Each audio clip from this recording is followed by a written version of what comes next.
Mi mamá en paz descanse nos contó que ella de joven le batalló mucho con el dinero, al punto de tener que soportar un trabajo que odiaba solo porque era medianamente bien pagado. Ella tendría 20 y 19 años, cuando una señora del barrio más cercano, que era como prestamista o usurera, como quieran llamarlo, empezó a necesitar ayuda en su casa con la limpieza. Mi mamá solo iba 3 días a la semana y le pagaba bien, pero la bronca era que la señora en verdad era un dolor de muelas. Su casa no se ensuciaba tanto, la verdad, pues ella vivía sola, pero hasta parecía que la señora solo quería a alguien para regañar y sobajar. A mi mamá, las primeras semanas le fue muy difícil sobrellevarlo, pero cuando la necesidad económica aprieta y necesitas dinero en caliente, pues no hay de otra, hay que aguantar vara como se dice. Pasó el tiempo y después de 4 largos meses, mi mamá le agarró el modo a la señora, en cosas como que la señora le pedía que cambiara todas las cortinas por cortinas limpias de color menta. Ella lo hacía, pero mi mamá, sabiendo que le iba a decir que ella no dijo menta y se iba a sacar de la manga otro color, como el color beige, ella ya tenía listas las últimas sábanas y como si fuera un juego del gato y el ratón, mi mamá al menos se divertía con ello. Después le decía a la señora que ya estaban las cortinas listas y cuando ella iba a revisar, ya gritando que quería las de color beige, al ver que mi mamá se le adelantó a su berrinche, pues más se enojaba. Mi mamá decía que esa señora tenía mucho dinero porque su papá era dueño de toda esa zona cuando empezó a urbanizarse, y entre ventas y rentas de terrenos, al menos ella decía que la señora tenía un contador que llegaba a cobrar hasta renta de 30 casas. Hasta allí suena que es la típica señora enojona con la vida, que aunque tiene mucho dinero es muy infeliz, pero sumando a eso, lo curioso en ella es que la señora tenía sus brazos de color rojo, pareciera que eran manchas de vitiligo, o como dicen los señores de antes, jiricua. En una ocasión mi mamá dice que la señora se hizo de palabras con una supuesta hermanastra que llegó, porque para eso su papá fue toda una fichita y tenía hijos regados por donde sea. Esta hermanastra le estaba reclamando algo, y entre que se enojaron las dos, de repente la hermanastra empezó a gritar, pidiendo por ayuda, y cuando se acercó mi mamá para ver en qué podía ayudar, la patrona, su patrona, tenía los brazos en llamas, pero eso no era lo más extraño. La señora estaba más enfocada en decirle de todo a la hermanastra, mientras ella gritaba asustada viendo la situación, pues la señora, los brazos los tenía en llamas, pero eso no le importaba. La acción dejó muy consternada a mi mamá, con respecto a seguir trabajando con ella, porque en ese momento mi mamá tomó una ropa de cama para taparle el brazo, pues los vio en llamas, pero ella la aventó como si le importara poco o nada que se estuviera quemando. Y la verdad, mi mamá afirma, está consciente de que al menos por el tipo de fuego y las dimensiones, debería tener quemaduras del segundo o tercer grado fácil. En un par de situaciones más, mi mamá notó que cuando la señora se enojaba, pasaba eso del fuego en su cuerpo, porque la señora seguía un dolor de muelas, pero pues quieran o no, tenía las mismas necesidades de los demás. Digo eso porque supuestamente hay un muchacho muy atractivo que iba a la casa de la señora, dizque a darle un tipo de fisioterapia, pero la verdad es que era un sexo servidor, que aparte de darle pa' sus tunas, como se dice vulgarmente, como que la señora siempre le reclamaba que ya no se dedicara a eso y solo estuviera presente para ella. En esas situaciones que les comento, había veces que se hacían de palabras y el muchacho asustado salía corriendo y ya le tocaba ver de nuevo los brazos de la señora llenos de fuego, y de la misma forma le decía a mi mamá que no estorbara y mejor se encerraba. Desgraciadamente en una ocasión mi abuelo se accidentó en su trabajo y aunque la empresa cubrió varios gastos, él ya no pudo trabajar y aparte necesitaba algunos cuidados especiales para la rehabilitación, como una cama especial, entre otras cosas. Sin dinero, pues no quedó de otra y mi mamá le pidió dinero prestado a la señora para salir del apuro en que la familia se encontraba. Mi mamá jura que hizo todo lo posible por evitar la situación de pedirle a ella, pero es que la verdad ya no quedaban opciones. La señora le dijo a mi mamá que no le prestaría porque sabe cuánto gana y jamás le pagaría y no quiere estarla cobrando cada vez que la vea. Mi mamá se enojó bastante, pero pues no podía hacer nada, pues a final de cuentas era su dinero y estaba muy en su derecho. Los días pasan y mi mamá seguía yendo a trabajar y la señora adrede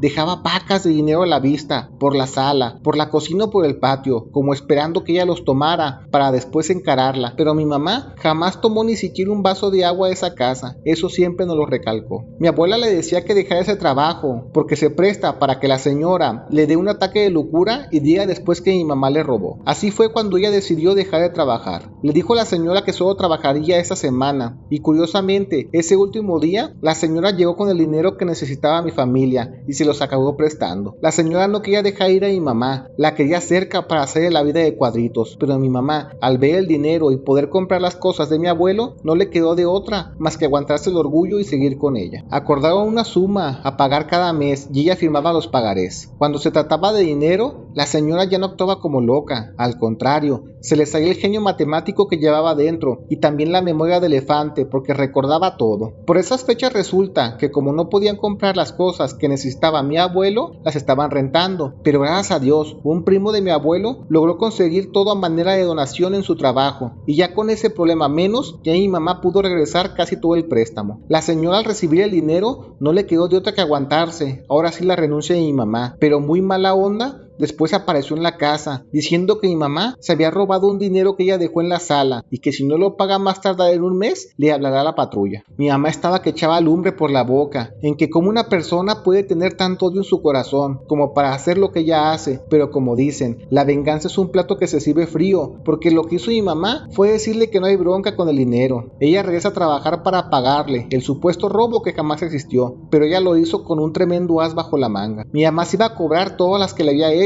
durante todo ese tiempo que trabajó por ella, pero sobre todo por su mala actitud. Dice mi mamá que las primeras semanas todo estuvo normal, como en los viejos días, pero hubo un momento en que mi mamá consiguió el dinero por otro lado, y cuando se lo pagó a la señora, esta se enojó tanto que le preguntó de dónde lo sacó. Mi mamá le dijo que qué le importa, y le aventó el dinero a los pies, y la señora se enojó tanto que mi mamá vio como ella le empezó a salir vapor, no solo de los brazos, sino de todo el cuerpo a través de la ropa, y de un segundo a otro, aunque no me lo crean, salió fuego de ella. A la señora le valía y seguía diciendo a mi mamá que no importa que le pague el dinero que jamás tomó. Aún así irá con la policía para decirles que ella es una ratera y le van a creer a ella solo por el simple hecho de que tiene dinero. Lo que no sabía la señora es que antes de hacer la jugada a mi mamá buscó a la supuesta hermanastra, aquella que le hizo enojarla otra vez, y ella le dijo que no se preocupe, ella responde por mi mamá. La señora no puede ir a la policía porque tiene al menos 10 denuncias que no han procedido porque todos acaban siendo mentira. La señora aparte tiene récord de que estuvo mucho tiempo en sanatorios por tener episodios de esquizofrenia. Mi mamá le dijo que no hay bronca, que haga lo que quiera, porque ella se lo buscó, porque ella buscó a su hermanastra y le contó todo sobre ella. Sabe que no puede ir a la cárcel porque está loca. Mi mamá dice que aunque suene a película de terror, ella jura que la señora empezó a hiperventilarse y literal empezó a salir más y más fuego de todo el cuerpo y después al final todo su cuerpo cubierto en llamas y ahora sí, porque sus gritos de enojo después pasaron a hacer gritos de dolor. Mi mamá me lo jura. Mi mamá se dio la vuelta y la dejó gritando, yéndose de allí, porque ese ya no era su problema y la dejó a su suerte y en lo que le pudiera pasar. Después de eso mi mamá dice que aunque tuvo algo de miedo de que un día llegara la policía preguntando qué pasó con aquella señora, pues ella trabajó allí mucho tiempo, nadie fue a preguntar por lo ocurrido. Y no solo eso, en el barrio se empezó a murmurar que la señora simplemente desapareció, pero todo eso fue para bien. Lo digo de esa manera porque la gente no hizo bulla, porque a final de cuentas fue bueno para todos, porque la señora tenía mucha gente en su libro de deudas y así ellos simplemente ya no pagaron porque no había quien pagarle. Mi mamá no se siente culpable por lo que pasó, pues para empezar no sabe qué era lo que ella sufría, pero estamos de acuerdo que sea lo que sea, lo que ella tenía no era algo normal, totalmente lo contrario, sonaba completamente paranormal. Ella aparte nos contaba cosas de la señora, como que ella hablaba mucho, hablaba sola y que en todo ese tiempo que hizo limpieza no había basura como polvo o la misma que sale en cualquier casa, pero siempre había centenares de uñas, tipo garras como de gato, pero significativamente más grandes, y no saben de dónde salían, pues jamás vio un animal dentro de esa casa, ni siquiera las moscas se paraban en ese lugar, se los jura mi mamá.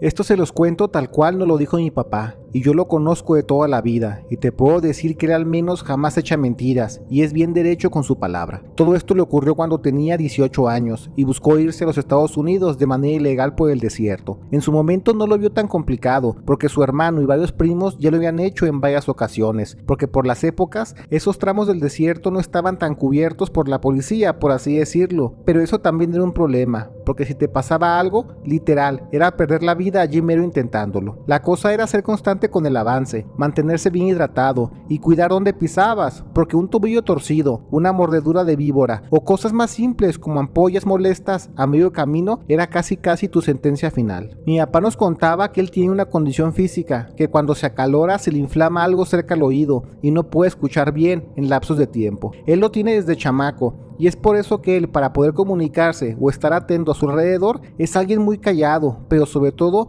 muy observador a todo lo que lo rodea. Eso fue lo que le salvó la vida, pues por estar bien abusado y desconfiando de la gente, fue que logró salir con vida del desierto y así salvarle la vida a las demás personas. Cuando llegó a la parte fronteriza para cruzar, se acercó al grupo más grande que vio, en el cual habían 6 personas que también buscaban cruzar. Uno de ellos era un anciano de casi 70 años, que decía que esta era su 8ª vez cruzando el desierto y ya sabía cómo hacerlo, solo avanzando por ciertas veredas, donde quizás hay más barrancos, pero son fáciles de bajar, incluso para él y su condición, pues solo tienen la apariencia de ser peligrosas y la gente los evita, pero la verdad es que no lo son. Ese abuelo parecía que en verdad sabía de lo que hablaba, porque al menos todo el primer día que lo siguieron, él atinó a todo lo que se les apareció, como con buenas piedras para descansar y planos ricos con arbustos para echar descansos largos. La gente que iba en esa bola creyó que se había sacado la lotería al encontrarse a este abuelito, pero mi papá sentía que esto era demasiada coincidencia, y más porque este abuelo no quiso que fueran mujeres en el grupo, alegando que son las que más causan problemas como cansarse o lesionarse. Eso le llamó bastante la atención, porque vio como 2 chicas de Guatemala le decían que querían ir con nosotros, ofreciéndole dinero o incluso algo más, pero el señor tajantemente dijo que no. Para el segundo día, con el calor, mi papá se empieza a quedar sordo por completo, y por eso estaba muy atento a su alrededor, y ya fue que logró ver cómo este supuesto abuelo guía de una bolsita pequeña iba sacando algo y lo tiraba a su camino de la manera más discreta posible. Mi papá trataba de distinguir qué era lo que arrojaba, y ya fue que mejor se pasó atrás de él a un par de metros, evitando el calor. Poniendo atención y con una pequeña rafaguita de aire, salió volando lo que este abuelo arrojaba, y era cabello, pero no era largo. Mi papá dice que era muy pequeño, como del tamaño cuando te rasuras la barba, y durante casi 1 hora detrás de él, vio cómo esta persona arrojaba el cabello al suelo y parte salía volando. Las horas pasan y el cansancio les estaba ganando, y cuando llegaron a un plano donde se podrían cuidar bien las espaldas, descansaron y comieron un poco. Este abuelo guía les ofreció a todos unas tapitas de aguardiente, apelando que es lo mejor para despejar la garganta y no se les reseque con tanta tierra, y así no le batallaran más con la tos. Todos aceptaron, pues estaban convencidos de que el abuelo guía sabía perfecto de lo que hablaba y lo que hacía, pues al menos en estos 2 primeros días con él todo había sido muy rápido y muy seguro. Todos los caminos que tomaron no le batallaron, pero lastimosamente allí fue donde el abuelo guía le sudó chueco, pues algo tenía ese aguardiente que a todos los dejó bien dormidos, y para cuando al fin despertaron ya no estaba este supuesto abuelo guía, y curiosamente ahora todos estaban bien tusados del pelo. El abuelo les había cortado el pelo a tijerazos a todos y no se dieron cuenta, y entre que nadie sabía qué estaba pasando, a mi papá rápido le cayó el 20 de que seguramente el pelo es un rastro que este abuelo dejaba y lo estaba usando para llamar a algo o a alguien. Pero ese no era el mayor de los problemas, pues a lo mejor ahorita ellos ni siquiera están en buen camino para cruzar la frontera, y quizás peor aún, estaban incluso más perdidos y más adentro del desierto, y ahora sí sería su final cantado, porque no sabían cómo moverse. Mi papá creyó conveniente explicar todo lo que vio en el abuelo guía y ya dijo su teoría. Los demás paisanos estaban muy bajoneados, pues no sabían qué hacer, y mi papá les estaba diciendo que lo mejor sería regresar a México, pues siguiendo el rastro de su paso que han dejado y recordando lo que han visto, les será más fácil ubicar el camino a casa. Todos aceptaron que era lo mejor, porque ellos también creían de que eso del pelo les hubieran quitado tiene que ver con brujería, y fue así como iniciaron su camino de regreso a México. Se hace de día, avanzan, y mi papá en el camino se da cuenta que a la loma continua hay algo que se asoma y sigue sus pasos desde hace buen rato. Lo que hizo él fue no decir nada, pues lo que menos quería era que la gente se asustara y corriera despavorida. Lo importante era aquí mantenerse juntos. Lo que hizo él fue pues no decir nada. No podría ser la patrulla fronteriza, porque en teoría iban en el camino equivocado, a México, así que lo mejor podría ser algún coyote, y mi papá trataba de convencerse de que eso era, un coyote y nada más. Fue un momento en que mi papá fingió que estaba sacudiendo su gorra y vio que ese supuesto coyote ahora estaba parado en 2 patas y estuvo así al menos 10 segundos, cuando rápido después se escondió en la loma para que no lo vieran. Allí fue que mi papá tuvo unas horas hasta que oscureciera para pensar cómo decirle a los paisanos que algo extraño nos está siguiendo, y no solo eso. también explicarles cómo van a tener que defenderse de él, pues él daba por hecho que las intenciones de ese animal eran muy malas. Cuando llegaron al plano de piedras donde pasaron la primera noche, ya mi papá le soltó la sopa y pensó que no le iban a creer. Gracias a Dios, ¿cuál va siendo su sorpresa? Que todos aquellos le creían, pues ellos al ser del sureste del país crecieron escuchando historias, incluso hasta viviendo casos con nahuales. Todos salieron bien macizos para el quite, no les ganó el miedo, pues lejos de cerrárseles el mundo se pusieron las pilas y todo lo que restó de camino hasta la noche se fueron hablando de lo que saben sobre estos seres y cómo enfrentarlos. Allí fingieron pasar la noche descansando, pero dándole la espalda a la loma para que este extraño ser no viera cómo ellos por separado estaban juntando piedras de buen tamaño y dejarlas a la mano escondidas debajo de las mochilas para cuando este ser se acerque hacerle ver un infierno a pedradas. Esperaron toda la noche cuando de repente se escuchan pasos como las uñas raspando la tierra y después un ligero resoplido de hocico de animal, y ya el momento de la verdad fue que se hizo presente. Mi papá se despertó y se paró en la piedra y él jura por Dios que vio como un lobo enorme casi del doble del tamaño normal estaba frente a él. Tenía los ojos rojos, eso siempre me lo recalcó. El animal se arrimó a la piedra y la olfateó unos segundos. Mi papá, dando por hecho que no era un animal y mejor era un ser mágico, le habló, seguramente lo entendería, y le dijo que ellos no quieren problemas, ya le batallaron mucho en su tierra como para que aquí también le sufran bastante. El ser al escuchar eso empezó a gruñir y ya mi papá, viendo que en él solo había maldad, dijo: denle duro. Los demás paisanos se paran con las piedras en mano y se las avientan con todas las fuerzas, dándole varios golpes en el cuerpo. Mi papá dice que alguien arrojó una piedra tan fuerte, tan grande y tan rápido que le pegó en el hocico, que seguramente se la quebró al ladrar, porque el coyote enorme aguantó todo menos eso. El animal, al sufrir ese golpe, se fue de nuevo a la loma, y a los paisanos ya no les quedaron más ganas de dormir, pues la euforia de la situación los tenía con el corazón a mil, incluso pensando que a lo mejor podía regresar, incluso hasta con más coyotes. Sin caer en la confianza, mi papá les dice que hay que descansar por turnos para que duerman, mientras otros echan guardia. Así lo hacen, y cuando ya empieza a amanecer,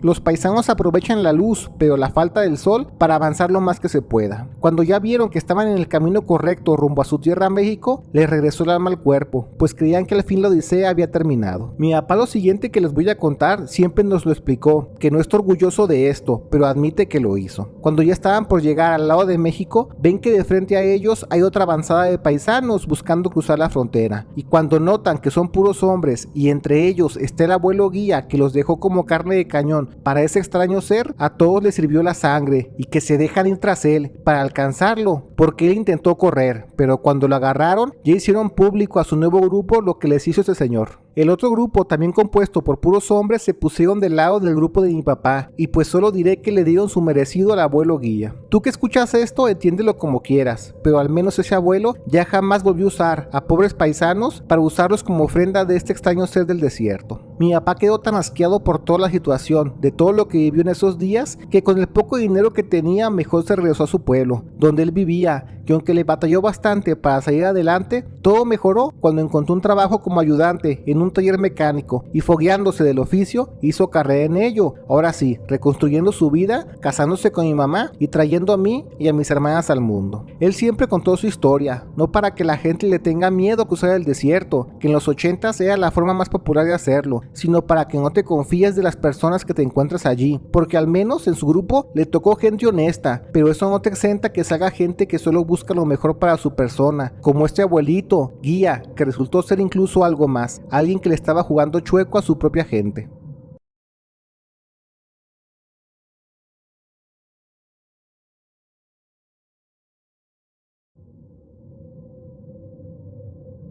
Ahorita que ando con la pierna lastimada por una caída en moto, le digo a mi esposa que estaría súper bien buscar a Don Méndez para que me echara la mano, con uno de sus poderes extraños, y aunque mi señora suelta la carcajada, ella sabe que hablo en broma, pues prefiero mil veces que mi recuperación sea lenta, pero siempre y cuando sea de manera honesta. Se los planto de esa manera, porque aunque no me crean, Don Méndez creo que era un vampiro, de esos que te chupan la vida, porque en más de una ocasión me tocó verlo en acción, y se los juro por Dios que él es capaz de eso y demás. Yo a Don Méndez lo conocí cuando tenía 17 años y me fui a probar a las fuerzas básicas de un club de fútbol en el occidente del país. Y aunque digamos que no quedé para estar en los primeros equipos, me dijeron que me fogueara en algunos partidos y en una segunda tanda podría quedar. Yo siendo un chamaco, pues lo que quería era solo jugar fútbol, donde sea, y como ya no pude pagar la escuela para ir, empecé a ir a los torneos del barrio, donde después de dar buenos partidos un mes, un señor se me arrimó y me dijo que si no quiero entrar en su equipo, y hasta me pagaba 250 pesos por jugar, lo cual para mí era un dineral, porque la neta yo solo quería jugar, el dinero era lo de menos. Así fue que conocí a Don Méndez, que era un señor ya entrado en años. Decían que tenía cerca de 75 años, pero yo lo veía bien entero, muy atlético y con una presencia que deslumbraba, pues a veces que quedábamos para entrenar, si nos hacía falta uno, se metía a jugar con nosotros los chamacos, que éramos no mayores a 18 años, y créanme que no se quedaba corto en echar una buena corrida o para llegar a los balones. Don Méndez de toda la vida le apasionó por el fútbol, pero nunca dio el ancho y ahora jugaba como director técnico con nosotros. Y la verdad es que sí era algo intenso, pues sí se apasionaba bastante. Tolerábamos sus regaños porque nos daba más de uno en cada partido, pero nosotros nos quedábamos con él más que nada por el dinero, aunque poco a poco, quieran o no, sí te iba desgastando. La primera vez que lo vi hacer esto de su extraño poder fue cuando hubo un torneo relámpago, que es de esos cuando juegas una eliminatoria todo el día hasta quedar con un campeón. Aunque éramos buenos, no tendríamos oportunidad de ganar, había mejores que nosotros, y eso lo sabía Don Méndez, porque cuando llegó a las canchas lo vimos vestido muy extraño. A pesar de que hacía un calor pero macizo, él estaba con chamarra larga, con el cuello alto, gorra y guantes para el frío. Total que los partidos empiezan y ganamos los primeros, pero como el clima caluroso estaba a tope, nos estábamos cansando muy rápido, y en un partido que lo ganamos de puro milagro porque ya estábamos aventando el bofe como decimos, Don Méndez nos juntó a todos. Nos dijo que podemos ganar el torneo y para esto solo ocupamos energía. Se quitó los guantes y de uno por uno nos tomó las manos para decirnos que somos unos fregones y podemos ganar. Cuando tomó mis manos, yo estaba tan cansado que estaba respirando por la boca, con la mirada hacia abajo, y me di cuenta que las manos de Don Méndez estaban lisas y suaves como la de alguien muy joven, lo cual era raro porque, les repito, él era un señor de casi 75 años, con las manos muy arrugadas, y más porque Don Méndez era alguien moreno que se quemó mucho por el sol. Pensé que lo mejor estaba lampareado por el calor, y aparte como nadie de los amigos dijo algo sobre las manos del señor, pues simplemente quedó en algo peculiar. Quizás la charla que nos dio fue lo mejor, porque salimos hechos unas bestias y de manera milagrosa todos estábamos súper llenos de energía, que incluso yo recuerdo que me sentía tan pero tan bien que hasta ese momento fue el mejor partido de mi vida, corría por todas. Pero no solo yo, así estábamos todos en el equipo, hasta los más cansados, se encontraban a full y esa fue la diferencia para poder ganar, porque en el último partido, en la gran final, los contrarios ya estaban hasta insolados, así que ganamos más que nada por la condición. Ganamos el trofeo y pues ahí estamos levantando la copa, y cuando Don Méndez lo hace, se quitó los guantes de sus manos y vemos que otra vez las tiene arrugadas como siempre las había tenido desde que lo conozco. Eso, les repito, simplemente quedó en una extraña anécdota. Pasan 2 meses antes de que empezara otro torneo y ya no fui a entrenar, aunque sí necesitaba a Don Méndez para echar pelota para no llegar entumecidos al inicio del torneo, pero admito que yo ya siendo casi un adulto adolescente, pues ya me estaba interesando más en irme de fiesta que en hacer deporte. Como recién ya había tramitado mi identificación, unos amigos del barrio me dijeron que fuéramos a echar fiesta a un antro, ahora que ya podía tomar, y nos fuimos con varias amigas de la cuadra a bailar. Salimos bien enfiestados y llevamos a las chicas a sus casas, pero mis amigos y yo queríamos seguir la noche de fiesta, y ándale que uno dice que vayamos un congal para ver a las mujeres bailar en tubo. Pues ya vimos que si alcanzábamos para unas chelas y que nos lanzamos, aunque la verdad como nos vieron morros y sin dinero, nos mandaron hasta el final de las mesas. Allí estábamos aunque sea con las chelas, viendo a las damas bailar a lo lejos, con un amigo que a veces iba a verme a jugar fútbol, me dice que si ese señor que está al principio de la barra no será el hijo de Don Méndez, porque haz de cuenta que estás viendo a Don Méndez, pero una versión mucho más joven, de la mitad de su edad, de unos 35-40 años. Yo pensé que seguramente sería su hijo, pero no, él no tiene hijos hasta donde yo sé, así que simplemente lo mejor solo era alguien que se parecía y nada más. La noche pasa y veíamos que ese señor, con el increíble parecido, estaba tome y tome, y con todas las damas les decía que se sentaran en su mesa, y les pagaban un trago, pero apenas se lo acababan, las damas se iban de allí. A lo mejor era un señor muy garañón, que las incomodaba muy rápido, porque en el estricto sentido, todas las chavas que viven de ser cariñosas, los señores borrachos son los mejores clientes, porque siempre pagan y pagan en grande. Nosotros seguimos en lo mismo echando fiesta, cuando sabe qué habrá pasado, porque una de las damas de la nada empezó a gritonearle al señor que se parecía a Don Méndez. Le reclamaba que ella sabe bien quién es y lo que está haciendo con las damas, pues a 2 compañeras suyas les había dejado muy malas intenciones de enfermarlas hace unos días. Sabe que él es el mismo porque reconoció la cadenita de oro que lleva en el cuello, y entre gritos y las broncas pues llegaron los de seguridad para sacar al señor. Él no se dejó y como estaba muy tomado, empezó también a echar de golpes para defenderse. Y ahora sí se armó la bronca entre todos, que al final al pobre señor lo sacaron a punta de golpes. Todo esto mientras la chava decía que él es un brujo y solo viene a hacerles trabajo a las chavas que trabajan allí de manera honrada. Como nuestra mesa era la del final y cerca a la salida, vimos cómo sacaron al señor y lo aventaron a la calle después de darle una buena calentadita. Pues ni modo, fue lo que pensamos, seguramente fue algo que se buscó y mejor nosotros nos dedicamos a seguir la fiesta. Y yo ahora sí los meseros nos arrimaron unas chamaconas. A mí me arrimaron una chava muy guapa, pero a mi amigo le sentaron a la misma chava que se hizo de palabras con la versión joven de Don Méndez. Yo todo inocente, en lugar de echar pasión, me agarré preguntándole a ella por qué tanta bronca con aquel señor. La dama nos contó que ese señor es su brujo, lo jura, lo sabe porque hace unas semanas vino, pero con una apariencia de un señor como de unos 75, 80 años o más, y se sentó con una amiga suya. Hasta allí todo muy normal, porque incluso se agarraron baile y baile, pero después no saben qué pasó porque esa chava empezó a sentirse muy mal, al punto que a duras penas fue al baño para mojarse la cara y allí cayó desvanecida por completo. Como esa chava es su roomie y de momento ella no trabajó esa noche, le hablaron para que fuera por ella. Ella se fletó, la llevó al hospital y los doctores le dijeron que simplemente fue un golpe de cansancio, pero eso es peligroso. Uno que se puede extenuar puede acabar en paro cardíaco y perder la vida. Después de pasar un día en la cama, la llevaron así para su casa y la chica se veía súper demacrada, con la piel seca y desgastada, pero hasta eso, gracias a Dios, lo importante es que estaba ya bien y en casa. Después de eso pasaron los días y de nuevo ven que llega el mismo señor, solo que un poco más joven en apariencia, y de nuevo bailó toda la noche con una de sus compañeras, solo que esa chava así a tiro se sintió tan mal por el cansancio que allí medio en la pista se desvaneció, muy pegado a la mesa mientras otorgaban más servicios las demás chavas. Allí fue como esta chava que nos contaba puso atención en cómo iba el señor vestido y recordó que su amiga le dijo que aquel señor con el que se puso muy mala tenía un collar de oro, con un dije de búho, con 2 piedras verdes como ojos muy bien hechos. Cuando dijo eso, mi amigo me volvió a ver y dijo que entonces ese señor no era el hijo de Don Méndez o alguien similar, era el mismo Don Méndez, porque nosotros también reconocemos ese collar. Ahora sí ya fue que todos nos asustamos. Para esto ya la chava nos dijo que le preguntó a varios conocidos sobre temas de brujería y todos le decían lo mismo, que seguramente ese señor era un brujo,